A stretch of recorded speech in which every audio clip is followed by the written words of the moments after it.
siyaasni Amaaraa amma faannoodhaan hoogganamaa jira. Siyaasa dinagdee hawaasummaa Oromiyaa irratti dhiibbaa guddaa kan qabu waraana bilisummaa Oromooti. Siyaasni Amaaraa amma mootummaa Itoophiyaa keessa hin jiru. Amaarri mootummaa Itoophiyaa keessa luqqifatee jira. Warra mootummaa wajjin haasa'aa jira. Qondaalota mootummaa, qondaalota waraanaa. Raayyaan kun yoo kan diigamu taate biyyi kun hin diigamaadha. Duri yaani farra Amaaraati, farra Kiristaanaati.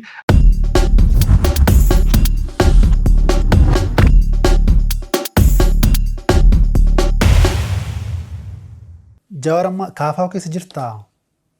Nan jira. Ayyee. Egaa paartichi Finfinnee keessa dorgomee dheeraa filannoo biyyaalessaa dhufaa jiru irratti tarii kanneen Finfinnee keessatti dorgoman keessa maqaan kee tarraa'ee jira. Namoonni sagal akka kaadhimaman paartichi ibsee ture. San paartichi yeroo isaa eeggatee kan ibsu ta'a. Garuu waa'ee filannoo irratti ejjennoo paartichi fudhate ni deeggara. Maaliif paartiin kun waggoota 30 dabreef filannoo keessatti hirmaataa ture. Sirna dimookiraasii biyyattii ijaaruudhaaf dhaarii guddaadha kan godhaa ture. Garuu haalli amma Oromiyaa keessa jiru haala namni akkuma fedhetti abbaan fedheen ajjeefamu waan ta'eef qabsoo mirga uummata Oromootis taate sirna dimookiraasii Itoophiyaa keessatti ijaaruuf godhamu keessatti aarsaa hin taane baasuudha taatti. Miseensota keenya, deeggartoota keenya dhaqaa filadhaa, dhaqaa filamaa jennee yoo ergine laaftutti abbaan fedhe ajjeesee wareegama bilaash, wareegama kasaaraa baay'isa. Kanaaf murtiin paartichi godhe paartii murtii sirriiti. Gara fuulduraa paartichi hoggaa haalli jijjiirame kan hirmaatu ta'a. Haalli amma Finfinnee keessatti dorgomuudhaaf itti murtaa'es seeraan paartichi akka hin haqamne ittisuudhaan garuu immoo miseensota keenya immoo ajjeefamuu fi balaa biraarraa baraaruudhaaf tarkaanfii fudhataman ta'eef tarkaanfii sirriiti. Mi'eessuma irratti dabalee paartiilee mormituu kana duras nutti himtee turte mootummaa duratti filannoo itti aanu irratti sirriitti morkachuu danda'u mootummaa haala amma argaa jirruun mootummaan akka cimee jiruu fi paartiileen siyaasaa akka laafanii jiran mul'ata. Kana dura yeroo dubbisne jalaan hojjetaa turre jettee ammatti biyya keessa yoo hin jirtu tarii yaaddoo akkasii qabdaa biyyatti deebi'uudhaaf yeroo xumuraaf ministeera muummee Abiy wajjin yoo wal argitan maafan kan isin gaafadha irra deebiidhaan qeeqa cimaa bulchaa Itoophiyaa irratti waan kaastuudhaaf. Gama filannootiin paartiileen mormitootaa hin laaffatanii miti. Paartiileen mormitootaa sochuu hin dorgamanii miti. Miseensa paartii mormituu ifatti taatee dhiisiiti. Kaabinee tokko ijantaan ilaaltee jedhamee ajjeefamta. Hidhamta, saamamta. Kanaaf haala kana keessatti paartiin biyya bulchu jabaateet paartiin kun laaffate jedhamuu hin danda'u. Yeroo ammaa shororkaa mootummaa state sponsor terrorizimiitu biyya san keessatti gaggeeffamaa jira. Kanaaf haala san keessatti paartiileen kun miseensota isaanii, deeggartoota isaanii ifatti baasanii, cimina isaanii ifatti baasanii dorgomitti haaseenu jechuun itti gaafatamummaa hamaa qaba. Balaa hamaadha qaba. Kun haala qabatamaa lubbuu namaatiif yaaduu dhaburraa kan madda waan ta'eef kan osoo dirreen siyaasaa xiqqashuma bal'ate kabiraa haafu ajjeechan suukanneessan guyyaan namarra raawwatamu kun osoo kan dhaabatu taate awudoo zamuu agaruma zama bara ihaadeegsanuu dirreen siyaasaa xinnoo osoo kan banamu taate bilisignaan bara hin dabru. Maaliif haalli dinagdee biyyattii qaroominni jireenya saamichi korrapshiniin malaammaltummaan uummanni akka malee of jibbee jira, mootummaa kana jibbee jira. Carraa argannaan paartiin laafaan kamiyyuu mo'achuu hin danda'a. Haa ta'u garuu saaxilamummaa ofii kana hanqisuudhaaf paartii warri aangorra jiran shororkaa bananii waan jiraniif haalli ittiin dorgomamuu danda'amu Itoophiyaa keessa hin jiru. Keessattuu Oromiyaa fi Amaara keessa filannoon kan yaadamu miti. Tole duratti waa'ee hariiroo ministeera muummee Abiy wajjin qabdu gaafadheen ture. Yeroo xumuraaf yoo maasoftan biyyattuu deebitee beektaa? Eegasii eega biyyaa baatee. Amma bara darbeetti biyyatti deebi'aan ture. Warra mootummaa qaamota adda addaa wajjin keessattuu haala nageenyaa irratti waliin hojjechaa turre. Yaalaa turre wanti sunis hin taane. Kanaaf wanti baasu keessattuu of turmaa deemanii immoo biyyattii lola keessa seensanii maqaa Oromoo jalatti dahoo godhachuudhaaf yaaluun isaanii saba kanas biyya kanas gaagama hamaadhaaf waan dhiyeessuuf falli jiru alarraa qabsaa'uu uummata kanaafis biyya kanaafis sagalee ta'uu kan jedhu murteesseetiin itti deeme ammatti hin deebine. Maafan gaaffii kanas gaafadhee waggaa dhufuu waan filannoo waggaa dhufuu yoo miti ji'oota muraasa booda filannoo waan jiruu fi tarii duula filannoo keessatti Finfinnee keessatti arguu dandeenya waan jedhu baruudhaa fi meesuma wal qabsiisiitii namoonni keessumaa qeeqxoonni kee Jawaar akka durii miti dhiibbaan isaa laafeeraa jedhu dhageettiinis dhiibbaan isaa ittiin jedhu tareettis dhageesses ta'uu danda'a maali deebiin kee? Duulli filannoo Itoophiyaa Oromiyaa keessa duulli filannoo godhamu hin jiraatu jiraachuus hin danda'u. Duula filannoo goona jedhanii miseensota deeggartoota ofii saaxiluun du'aa fi ajjeechaa fi miidhaadhaaf saaxiluun akkuma reeffi jedhe gaafatamummaa hin qabu. Waa'ee dhiibbaa kiyyaa sun yoo sun dhugaa ta'e maaliif halkanii guyyaa narratti duula bare. Sun waan malaalu waan qabatamaan gara fuulduraa laaluudha. Sun baay'ee na yaachisu waan waggaa dabre kana keessatti eegan siyaasatti deebi'ee waan biyya san keessatti siyaasa biyya sanii hagamta akka sochoosuun akka danda'amu ajandaa seet gochuun akka danda'amu isin gaazexeessitoota takkan keessa deemtanii ilaaluu dandeessanii sun baay'ee na yaachisu. Walii galatti garuu siyaasni biyya sanii akka malee badee waan jiruuf. Siyaasa keessaa gara siyaasa wal nyaachuutitti uummata nyaachuutitti yeroo ammaa mootummaa sirna isteetii mootummaa ulaagaa mootummaa guutuu miti kan biyya sana keessa jiru mootummaa shiftummaa biyya sana keessa kan gaggeeffamaa jiru haala san keessatti rakkoolee guddoo jira rakkoon san immoo qabsoodhaan irraa aanna haalli Oromoon amma keessa jiru ka Afrikaan gawlaba baatee booda waggoota turan 60moota irraa kaasee hanga 80moota haala turan san keessa fakkaata. Gita bittaa ormaa jalaa bahanii gara sirna abbaa irree haaraa umurii aangoo qabatee sirna abbaa irree haaraa ijaaruudhaaf yaaliin godhe gara waraansaatti seense biyyoota akka Naayijeeriyaa, biyyoota Koongoo biyyoonni hedduun rakkoo san keessa Zimbaabuwee dabalatee gariin suuta keessaa bahanii gariin immoo hagammaatu diigamanii deemaa jiru. Wanni aannis ta'ee namoonni biraa yaalaa jirru yoo xiqqaate biyyi kun nu harkatti akka hin diigamne, uummanni kun nu harkatti akka hin diigamne, amma sirna dimokiraasii ijaaruu irratti fuulleffachuu qofa osoo hin ta'in biyya baraaru, saba kana baraaru, san booda yoo biyyi diigamuu irraa baraarame badii warri aangoo jiru raawwachaa jiruu fi giddugalummaa takkaahuu hirmaannaa badii biyyoonni ollaa godhaa jiran kana biyyoonni humna qaban kun godhaa jiran kanarraa uummata kanaa fi biyya kana baraaruu yoo ka danda'amu taate kun I think injifannoo guddaadha garuu sunis hedduu yaaduu hedduu hojjechuu barbaachisaa jechuudha. Ji'oota muraasa dura paartilee Amaaraa akkasumas immoo KFO waliin wal faana akka hojjettan mootummaa kana dura akka dhaabbattan ibsitaniittu hidhattoota dabalatee jechuudha. Asirratti gaaffii lama kaasa. Kanaafuu Jawaar warra karaa nagaan qabsaanis warra hidhannoodhaan qabsaanis lamman isaanii deeggara jechuudha mootummaa Itoophiyaa irraa aangoo fudhachuu fi isarratti yaada kennan barbaada. Lammaffaa immoo yaaduma duranaa kennite irratti keessumaa paartileen kaanis mootummaan hacuuccaan irratti raawwata jedhanii himatu. Tarii filannoon amma deemsifamuu kun rakkoo biyyattii keessa jiru jettee yaaddeef filmaata yookiin immoo deebii fiduu danda'a? Gaaffii duraa irratti waa'ee warra qawwee deeggaru warra kan mormuutii miti. Rakkoo Itoophiyaa furuu yoo kan barbaachisu taate biyya san baraaruu yoo barbaachisu taate humnoota biyya san keessa dhiibbaa qaban hunda wajjin hojjechuun dirqamata. Yeroo har'aatti ribeeloltoonni Oromiyaa keessa jiran, Amaaraa keessa jiran, Tigraay keessa jiran waan calliftee bira dabaluu dandeessuu miti. Isaanitti osoo hin haasa'in, isaan wajjin osoo hin mari'atin, isaan wajjin wal hubannoo irra gahuudhaaf osoo hin carraaqin moggatti dhiiftee wanni fidu hin jiru. Mee amma olaa gaafannu waraana bilisummaa Oromoo moggatti dhiiftee Oromiyaa keessatti nagaa fidu, sirna dimokiraasii fidu, reefu dubbanne bara. Filannoo Oromiyaa keessatti kan hirmaachuu hin dandeenyeef sababa dhabiinsa nageenyaati jenna. Ama equationii nageenyaa wal waraansaa san keessaa tokko waraana bilisummaa Oromooti.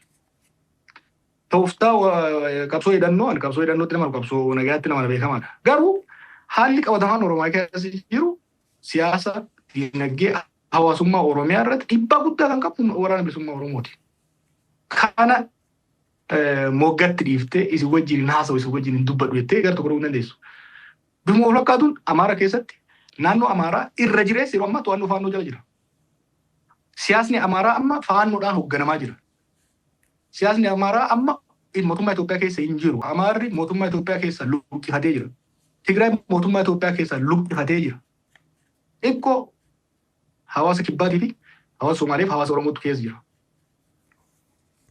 Biyya kana walitti deebiftee yoo xiqqaate immoo Oromoo fi saboonni kun akka waliin finneef humnoonni hidhatan kun gara fuuldura balaa kana daranii walirratti akka hin finneef humnoota kana wajjin haasa'uun humnoota kana walitti dhiyeessuun dirqama lammummaati, dirqama hooggansaati saniin bahachaa jira jechuudha. Kanaaf waa'ee qabsoo hidhannoo deeggaruu osoo hin ta'in haalli qabataman riyaalitiin yeroo har'aa Itoophiyaa keessa jiru humnoota hidhatanis kan hidhatanis hayyootas abbootii dinagdees baay'ee isaan qofa miti. Warra mootummaa wajjinis haasa'an jira. Qondaalota mootummaa, qondaalota waraanaa hunda wajjin haasa'uudha gaafata. Warra aangoorra jiran kan yeroo baay'ee amma kan inni ittiin qotamatamu raayyaa ittisa biyyaarraa harka qabdaa naan jedhan. Maaliif jedhan? Badii isaan raawwatan wallaaleetii miti. Ajjeecha isaan raawwatan wallaaleetii miti. San saaxilaa garuu dhaabbanni raayyaa ittisa biyyaa kun yoo kan diigamu taate dhaabbanni takkittii saboonni biyya sanii amma waliin qaban raayyaa ittisa biyyaati. Raayyaan kun yoo kan diigamu taate biyyi kun hin diigamaa. Kanaaf gaafa warri TPLF dhufanis amma deengada Geetaachoon saaxilaa ture. Gaafa warri TPLF dhufanis akka isaan Finfinneen dhufne kan mormaa turee fi inni guddaan raayyaa ittisa biyyaa diigamnaan biyyi kun ni diigama. Saboonni kun balaa hamaadhaaf saaxilamu kan jedhu. Kanaaf hojiin yeroo hojii hojjechaa jirru cimee itti fufa kan daran gara fuulduraatti tuunaa jechuudha. Jarri mootummaa yookiin warri mootummaa Jawaar faannoof dhimma jedhanii si himatu. Ejjeen irratti faannoo irratti qabdu maali? Duri ani farra Amaaraati, farra Kiristaanaati. Har'a immoo jaalajaaltoo humnoota Amaaraa takka faannoo taate kan jedhan. Akkuma reefu siin jedhe an tokko uummanni Amaaraa fi uummanni Oromoo wal keessattuu siyaasni Amaaraa fi Oromoo akka wal faalleessu sirriitti hin beeka. Haa ta'u garuu addaan bahuus hin danda'u. Itoophiyaan Oromiyaan naannoon Amaaraa nagaa argatanii akka itti uffanni yoo kan barbaadamu taate hooggansi Amaaraa fi Oromoo walitti haasa'uun dirqama. Kun har'a miti gaafa biyya galle irraa obbolee cufaa wajjin taane Oromoo Amaaraa daayaloog jennee eeganii dhaabee siyaalaatti ture jechuudha. Amma immoo siyaasni Amaaraa akkuma siin jedhutti mootummaa keessa biyya keessaa walumatti qabatamaan saabatee bahee bosonatti galee jira. Faannootti osoo haasa'in warra faannoo abaaraatu Oromiyaafis taate Itoophiyaaf nagaan fida jechuun hin yaadamu. Ololli amma warri mootummaa fidan kun bara warra Amaaraa guuza baafatanii Tigraay Oromiyaa rukutaa turan san shanee jedhanitti abaaraa turan. Oromiyaa keessatti waraana bilisummaa Oromoo wajjin osoo haasa'in, Amaara keessatti faannoo wajjin osoo haasa'in, Tigraay keessatti TPLF wajjin osoo haasa'in abadan nageenyi biyya sanatti hin dhufu. Ani immoo biyya sanatti nageenya akka dhufu, tasgabbiin akka deebi'u, uummanni keenya dhumaatii gaaga'ama beelama keessa jiru kan keessa akka bahu lubbuutii hafteen carraaquu waan barbaaduuf kanaaf humnoota hidhatan hunda wajjin karoora mootummaa dabalatee ittiin haasa'aa. Warra faannootti nan haasa'aa, warra bilisummaa Oromootti nan haasa'aa, warra TPLFittis nan haasa'aa jechuudha. Itoophiyaan ulaa galaana karaa nagaanis ta'u nan argadha jetteetti. Asirratti yeroo baay'ee paartiilee mormituu atileeffatti baatee dubbatte ejjennu yookiin ibsita. Ejjennu isaanii yeroo ibsan hin agarru. Garuu akka nama siyaasa tokkotti akka nama siyaasa Itoophiyaas ta'e gaanfa Afrikaatti xaluutti Itoophiyaan akkamiin ulaa galaanaa mirkaneeffachuu dandeessi? Adeemsa mootummaan itti adeemaa jiru milkeessuu danda'a? Itoophiyaan ulaa galaanaa argachuu qabdi. Waan ejjennoo bara baraati. Bara biif jaaramtu irraa kaasee ejjennoo jirudha. Gara fuulduraas barbaachisaadha. Maaliif keessattuu yeroo ammaa kanatti naannoo keenyatti biyyoonni hedduu dhufanii hirmaachaa jiru. Nuti garuu galaana kanarraa kiiloomeetira muraasa dhiyaa fagaannee daldala guddaa daldala keenyaaf karri jiru kana qofa ta'ee callifnee ilaaluu hin dandeenyu. Hirmaachuun keenya barbaachisaadha. Nu qofaaf osoo hin ta'in biyyoota naannoo kanaas illee barbaachisaadha. Gara kamiin argamuu danda'a? Yoo humnaanii yookiin dippiloomaasiini. Wanni guddaan garuu humni jiraayidha. Yeroo ammaa kanatti humni akkasitti deemtee ittiin qabachuu yeroo baay'ee warri mootummaa kun dubbatan nan dhaga'a. Waan Raashaan gootee fa'aa waan biyyoonni adda addaa godhan fa'aa humni yoo jiraate garuu ammatti Itoophiyaan rakkoo xaxamaa keessa guddaa keessa jirti. Gama dippiloomaasiinis gara waraanaatiinis gara siyaasa keessootiinis gara tasgabbii keessootiinis haalli qabatamaa amma jiru Itoophiyaan humnaan deemtee lafa tokko qabattee sanbooda dhimma itti bahuudhaaf waan gaagamtuu nama keessa seente kana hammeessaa kan deemudha. Kana irratti gaafilee reefu ati kaafte wajjin wal qabsiisuun barbaachisaadha. Ila Itoophiyaan fi Eertiraan isaa ta'u Itoophiyaan fi Soomaaliyaan dhimmoota adda addaa irratti ollaa waan ta'aniif kan garaan walitti bu'uun isaanii waan rakkoo hin qabu. Walitti bu'iinsi kun garuu yeroo ammatti lolli keessoo biyyoota keessa godhamaa jirus haa ta'u lolli biyyoota lama jidduus godhamu. Intrastate conflict kan jennuun kuni fedhii fi wal faallessuu biyyoota hogganoota keenyaatiin caalaa fedhii fi wal faallessuu biyyoota jiddu galeessaa kanaan kan dhiibamaa jiru.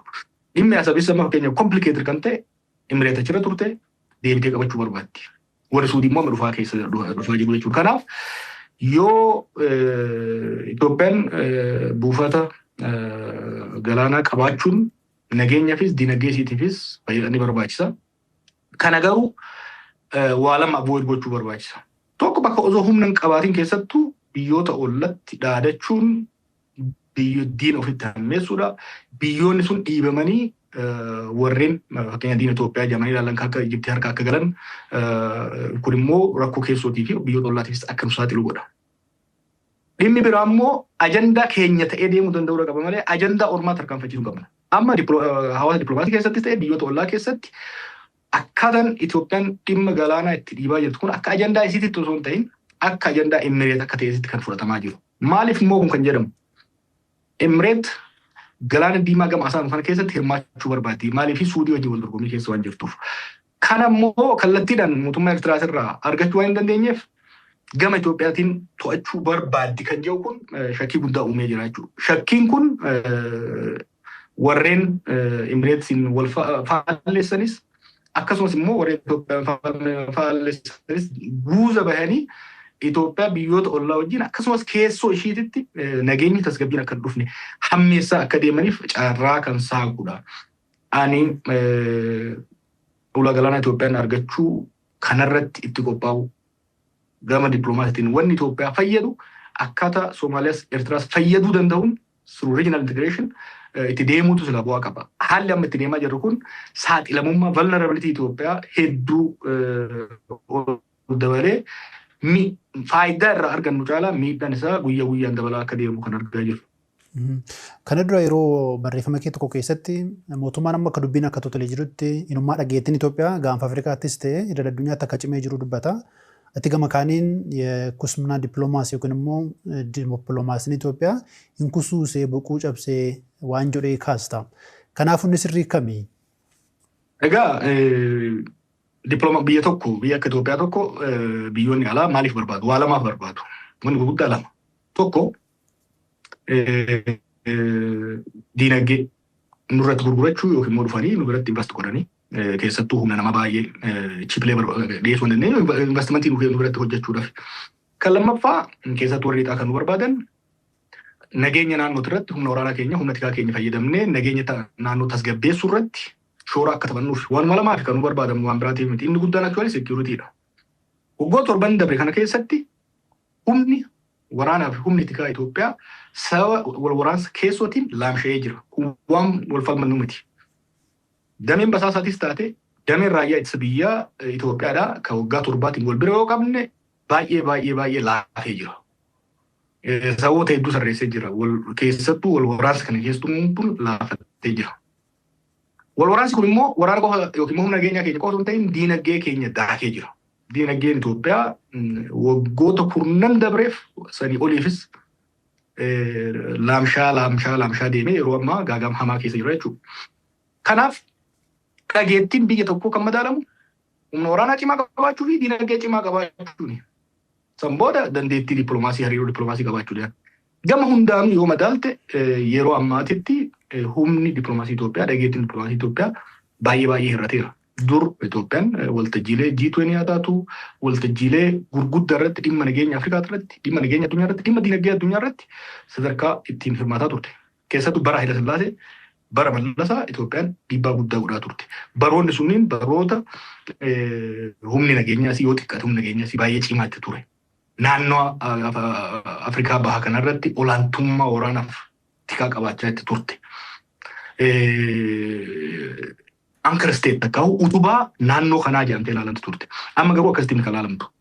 Utubaa naannoo kanaa, utubaa nageenya naannoo kanaa wanni jedhamtuuf maaliif ture? Suudaan tasgabbeessuudhaaf, Somaaliyaa tasgabbeessuudhaaf, Koongoo tasgabbeessuudhaaf deemuu waraana ergachuu qofa osoo hin ta'in waraanni sunis bira dabree biyyoota kan tasgabbeessuu danda'a ture. Amma sun hin jiru. Amma Itoophiyaan madda rakkoo nageenyaa. Net exporter of insecurity taateet kan ilaalamaa jiru. Suudaan keessattis, Somaaliyaa keessattis bakkoota adda addaatti walitti bu'iinsi nuti qabaachaa jirru kun keessattuu odoo humna hin qabaatin, humna osoo hin qabaatin siyaasni lolaa nuti waan politiksii nuti gaggeessaa jirru kun gama dippiloomaasiinis hedduu nuti keessee jiru kuni waan itti yaadamuu qabu. Kana qofaa miti. Ministeerri haajaa alaa Itoophiyaadha. Bara mootummaa Abiy kana dhageettii dhabee jira. Almost diigamee jira. Dippiloomaatonni imaammata tarsiimoo mootummaan hordofuyyuu hin qabanii hin beekanis. Bakka hedduutti isaan hin argaa. Kanaaf Itoophiyaan dhageettiinis ol guddate kan jedhu kan dhugaarraa fagaatedha. Muddamni ji'oota muraasa darbeef mootummaa federaalaa fi mootummaa Asmaraa jiru gidduu akkasumas immoo mootummaa federaalaa fi gartuu TPLF gidduu haalaan cimeeti jira. Waliigalteen Piriitooriyaa nagaa buusuus yookiin immoo dhukaasa dhaabuus garuu nagaa waaraa fiduu hin dandeenye. Tarii TPLF Eertiraa gaafa laalleenu walitti buuf jedhu waraana seenuuf jedhu irra deddeebi'ee jedhamaas ture garuu ta'an jiru. Ammallee garuu muddamii sun jira. Garamitti bu'uu danda'a? Agartee kaalkuleeshiniin gara mootummaa Itoophiyaatiin gara biyyiin ture kana balaa kan hundaaf fide. Erguma aangorraa dhufee kaasee hariiroon Eertiraa wajjin godhame hariiroo sirna qabeessa ta'e. Ka waliigaltee ifa ta'e irratti hundaa'uu qabuun hariiroo dantaa biyyoota lamaanii ol kaasuu osoo hin ta'in hariiroo yookiin immoo tumsa waraanaa warra Tigraay cabsuudhaaf akkasitti tolfame. Guuza sadiin warra Tigraay waraanan mootummaa federaalaa, humnoota Amaaraatii fi humnoota Eertiraa. Gaafa araara Piriitooriyaa dhaqan immoo warra Eertiraa warra Amaaraa dhiisanitti araaratti dhaqan jechuudha. Waliin duultee gaafa nagaa immoo kophaa nagaa buusuun warra kaan diinoomse jechuudha. Yeroo ammaatitti tumsi jarri ijaarrate tumsa Tigraay deebisee cabsachaa waan inni jiruuf Eertiraas asa humnaan qabadha waan jedhuuf of baraaruudhaaf jecha tumsa ijaarratanii jiran. Garuu garee lachuu yeroo of qusachaa jiru. Akkamitti of qusachaa jiru? Mootummaan federaalaa yookiin immoo mootummaan Itoophiyaadhaa humna waraana godhuu hin qabu amma. Humna waraanaan keessattuu humnoota Tigraay fi Eertiraa kan Amaaraas ta'ee riboota biraa dabalatee lola godhamu san irra aanuudhaaf humna akkasii hin qabu.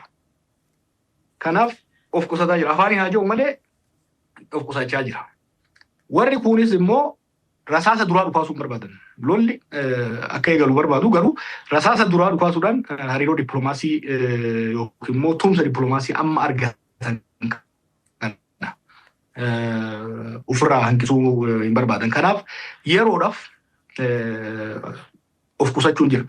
Garuu immoo wanni akkanaa kun keessattuu ololli lolaa kun deemaa jabaataa waggaa dhufu osoo wal sodaatanis osoo wal loluu hin barbaannes tasa lolatti seenuu danda'u. Keessattuu amma waan reefuu jenne saniin waa'ee biyyoota biraatiin keessattuu biyyoota addaa qaban kun keessa jiraachuu isaanii. Yoo yaadatti gaafa ijoollee amma ijoolleen xiqqoon lama yoo wal lolte waltumuu sodaattee wal cina dhaabbattee kun immoo warri cinaa jiru meeqatti dhiiraa tuqi jedhan titicha bal'aa meerraa kaasiyan.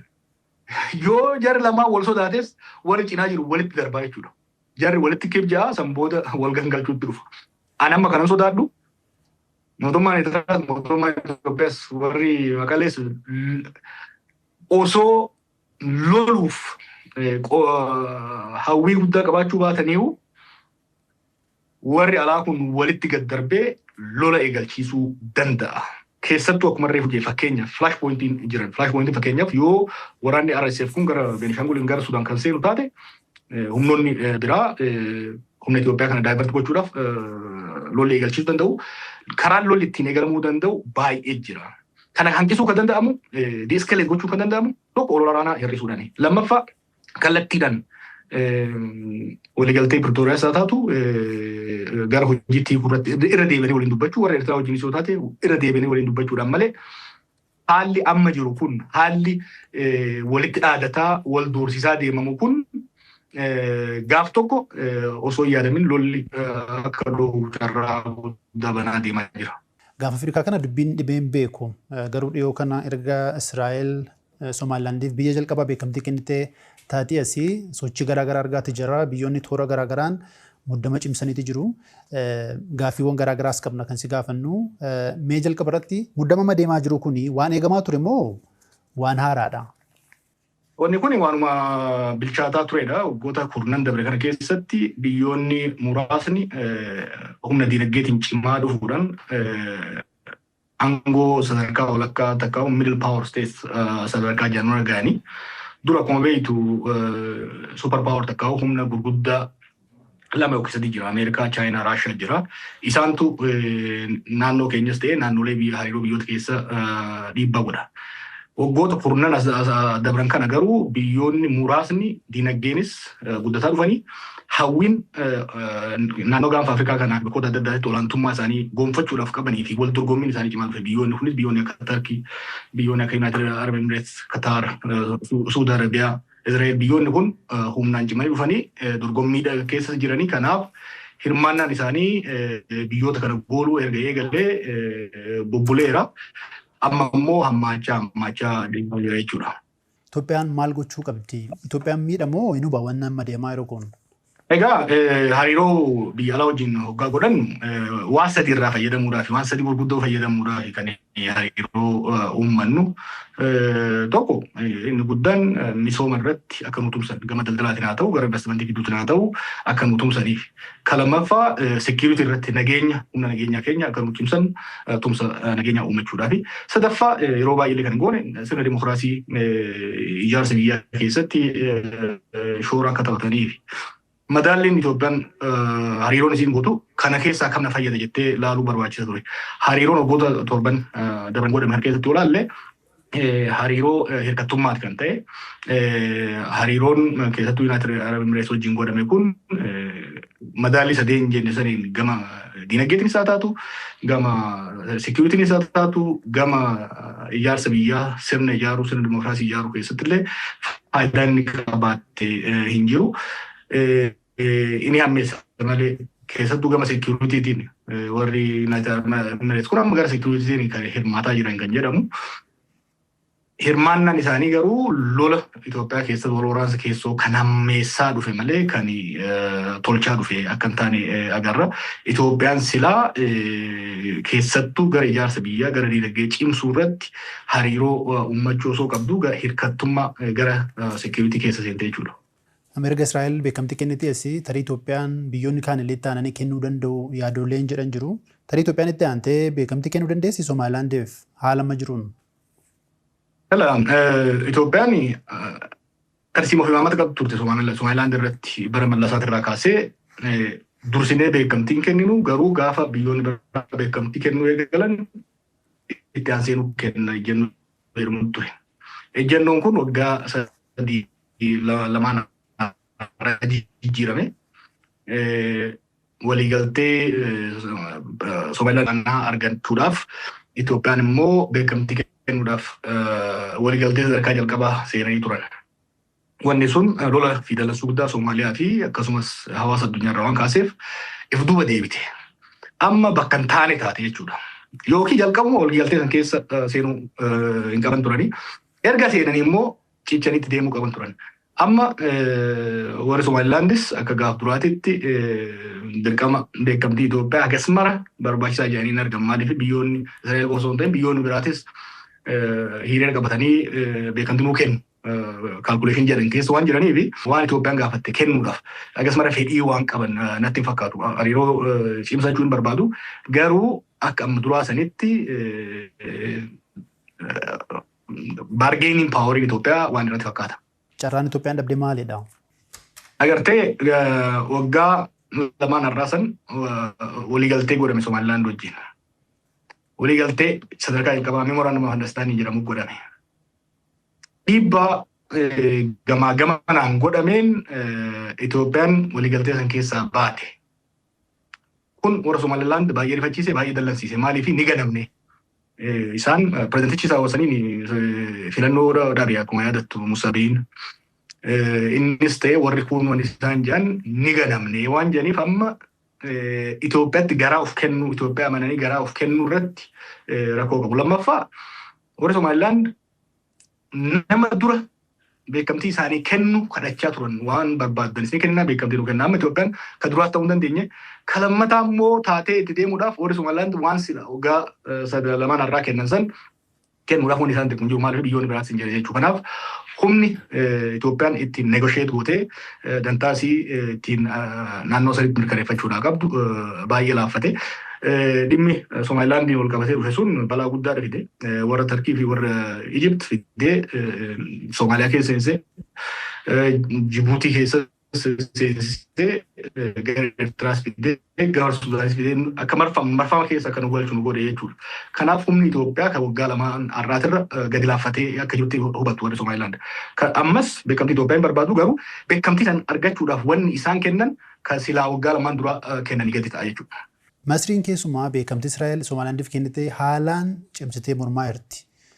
Kun tarii Itoophiyaaf akka gaariitti ilaalamuu danda'a? Naannicha keessa fedhii waan qabduuf.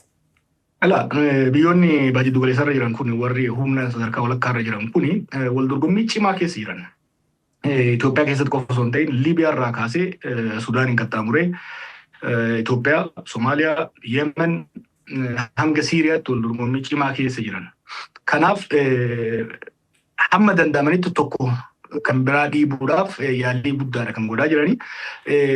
Masriin faallaa warra Israa'el dhaabachuun dirqama Itoophiyaa amma tokko ni fayyada garuu dirqama faayidaa guddaa hin qabaatu. Maaliif sitti fakkaate Israa'el fi Masriin hariiroo gaanfa Afrikaatirra dabre qabu. Maaliif dhimma Palestaayinii wal qabatee dhimma daangaatiin wal qabatee Masrii fi Israa'el baay'ee wal barbaadu, baay'ee wal irratti hirkatu. Nageenyi isaanii wal irratti hirkata. Kanaaf Itoophiyaadhaa jecha Israa'el Masriidhaan wal dura dhaabattu. Masriinis Somaaliyaadhaa jecha hangas mara afaan bira dabree tarkaanfii qabatamaatiin Somaaliyaa bira dhaabattu. Masrii fi Israa'el hariiroon isaanii dhimma Somaaliyaa fi Itoophiyaatti ol waan ta'eef dhimmoota amma godhan kana ibsa ejjennoo dippiloomaasii bira dabree gara dhiibbaa guddaa uumuutitti waan deeman natti fakkaatu. Isaan caalaa hedduu barbaachisaa kan ta'u amma Saudi Arabiyaa fi Emireeti. Akkuma gartuu Saudi Arabiyaa fi Emireet Yemen irratti wal dura dhaabbataa jiru, Sudaan irratti wal dura dhaabbataa jiru. Amma immoo Itoophiyaa irratti illee wal dura dhaabbachaa jiru. Odeeffannoon amma gammaa qabuun dhiyeenya kana mootummaa Itoophiyaa humna Rapid Support Force RSF jedhamu kan Sudaan keessa jiruuf bakka buufata waraanaa Benshangul keessatti kennuun kun warra Saudi Arabiyaa hedduu dallansiisee jira. Guddaas waan qabaniif wal dorgommii guddaa keessas waan jiraniif Israa'el fi Egypt caalaa kan dhiibbaa guddaa godhuu danda'u Itoophiyaa irrattis haa taatu, Somaaliyaa irrattis haa taatu, Eertiraa irrattis levereejii guddaa kan qabu, dantaa guddaas kan qabu jara lamaan kana jechuudha. Waan gaarii kaasee duratti gaafachuufan ture muddamni keessummaa dhibdeen UAE fi Saudi Arabiyaa gaanfa Afrikaa amma baha Afrikaa dhaqee fedhiin isaanii dorgommii isaanii cimeera. Itoophiyaaf akka miidhuu danda'a wanni kun lamman isaanii wal faana deemsuuf yaala mootummaanii garuu milkaa'uu danda'a. Itoophiyaa akkasumas biyyoota ollaa irratti dhiibbaa akkamii qabu? Itoophiyaa balaa guddaadha. Balaan kun immoo already mul'ataa jira. Yeroo ammaatti Itoophiyaan hirkattuu United Arab Emirates taatee jirti. United Arab Emirates dhiibbaa guddaadha. To'annaa guddaa funyaan qabdee toofaa jirti jechuun dandeenya mootummaa Itoophiyaa. Kun warra Saudi Arabiyaa hedduu dallansiisa. Rakkoo keessa seenee jira mootummaan amma jiru kun maaliif gama diinagdeetiin yoo taate daldala guddaa kan qabnu warra Saudi Arabiyaa wajjin. Gama seekuriitiitiin immoo amma hariiroo guddaa kan qabnu warra Emirates wajjin. turee bulee lamaan keessatti filachuuf ni dirqamna. Haga ammaa lamaan haga irra guddaa irra jireessan warra Abu Dhaabii takka warra Imireet kanatti yaadiyaan malee warra Suudis sosobachaa qabannee deemuuf yaalamaa ture. Amma garuu wal dura dhaabbannaan isaaniitis ka lafa jalaa bira dabree ifatti walitti boba'aa waan jiraniif akkuma agartuu yaman keessatti waan ta'aa jiru argaa jirta. Odoo hedduun turin Itoophiyaan dhiibbaa guddaa jala gara Suudis irraa dhiibbaa guddaa jala akka seentu natti mul'ata. Kun immoo dirqama yookiin Suudii ofirraa muranii gara Imireetitti galu yookiin immoo Imireet ofirraa muruu dirqisiisa jechuun kun rakkoo balaa hamaa qabaatee dhufa. Duratti UAE'n Itoophiyaa funyaan qabdee ofaa hirteettee haga qabatamaadha inni sun keessumaa gama nageenyaan lammaffaa immoo duratti kan kaaste waraanni Sudaan numa daangaratti loltuu akka bobbaasaa jiru jeneraaloonni isaanii irra deddeebiin dubbataa turanii ajajamtee waraana biyyattii illee Turkii yeroo turan sanatti biyya ollaa maqaa osoo hin dhayin akeekkachiisaniiru tarii walitti bu'iinsi Sudaaniif Itoophiyaa keessa ka'uu mala Itoophiyaan dhuguma hidhattoota RSF kaampii kennitetti wanti mirkanaa jira. Kaampii kennu waan nama wal falmisiisu natti fakkaatu anis dhuunfaadhaan kan mirkaneeffadheedha. Kaampiin kennamee jira. Wanni amatti ifan ta'in mooraan kun mooraa leenjii qofa ta'amoo daangaa gama Wallaggaa fi Beenishaangul kanaan gara Suudaanitti lolli banama kan jiru. Kaampii kennu haga tokko obsuu danda'u. Lolli asiin banamnaan garuu balaa hamaadha buusa. Gaafii amma tireetti kaafteef Imireetii funyaan qabdee deemaa jirti kan jedhuuf Imireet waggoota torban kana Itoophiyaa bitattee jirti yoo jenne waan hedduu walga'ii natti fakkaatu. Lola Tigraay keessatti shoora guddaadha kan taphatanii. Har'a ministeeronni keenya jeneraaloonni keenya baha galti isaanii Imireet keessa. Kuni icciitii osoo hin ta'in waan addunyaan guutuun beektu. Kun waan amma reefu kaaftee turfidha. Sudaan keessatti Imireet hirmaachaa jirti. Meeshaa waraanaa irra jireessan gara Itoophiyaatiin garas galchaa akka turan ragaan ifatti agarsiisaa jira. Sanbira dabree amma yoo lolli gara Itoophiyaatti irraa Sudaan qabanamu taate Sudaan, Eertiraa, Somaaliyaa, Ijipt gara tokko ta'anii gargaarsa guddaa Suudii wajjin ta'uun lolli Sudaan keessa godhamuu fi lolli Itoophiyaa keessa godhamu walitti makamuu danda'a. Akkuma beektu Sudaan keessa waraana Tigraay guddaa jira. Waraana TPLF guddaa jira. Gara Firtorii lamoo kan ta'u jira achi warra humna waraanaa Sudaan wajjin ta'ee warra RSF lolaa jiru. Lolli kun hagammaa daangaa nama tol daangaa cicee malee daangaan hanga tokko tureera. Amma booda garuu yoo gara Beenishaangul kanaan lolli gara Sudaanitti qabanamu taate daangaa Sudaaniif Itoophiyaa wanni jedhamu hafee lolli kun baadiyaan biyyoota lamaan walitti borcee gaagama guddaa fiduu danda'a. Sudaan already adda facaatee jirti. Kun Itoophiyaas gara balaa Sudaan kanatti akka geessuun sodaadha. Yoo gabaabsitee naa deebistee gaaffiiwwan kaanis nan qaba yeroo qabnu hojii wal qabatee Itoophiyaan amma yoo itti aansitee Israa'elitti aansitee Somaalilaandiif yoo bakkeemti kennite faayidaa isaarra miidhaa isaatu jabaadha akkasiin hubadhe yaada keerraa. Faayidaa fi miidhaatu caalaa osoo hin ta'in carraa balleessineedha. Process matters. Adeemsi hedduu murteessaadha. Gaafa duraa yeroo Somaalilaand wajjin walii gallu san hojii dippiloomaasii guddaa hojjechuu danda'u dhaqamu. Warra Israa'eelota kanas haa ta'u, warra Ameerikaa, warra Ingilizii, warra Somaalilaandiif beekamtii kennuuf daangaa deddeemaa ture san wajjin hojjechuun akkasumas immoo warra Somaaliyaa hawaasa Somaaliyaa wajjinis hojjechuu barbaachisa ture. Maaliif Somaaliyaa fi Itoophiyaan seenaa wal waraansaa guddaa qabu. Yeroo Itoophiyaan waa'ee Somaaliyaa irratti waa xiqqoo hojjette sabboonummaan Somaaliyaa akka malee daanfa. Kan agarrees amma kana. Tokko diinummaa gadoo godaannisa kaleessaa san kakaasee uummata Somaaliyaa Itoophiyaa irratti duuka kaasee jechuudha. Saboota Somaalee kan Somaaliyaa keessa jiran qofa osoo hin ta'in Islee irraa kaasee hanga Jibuutiitti kan jiran jechuudha.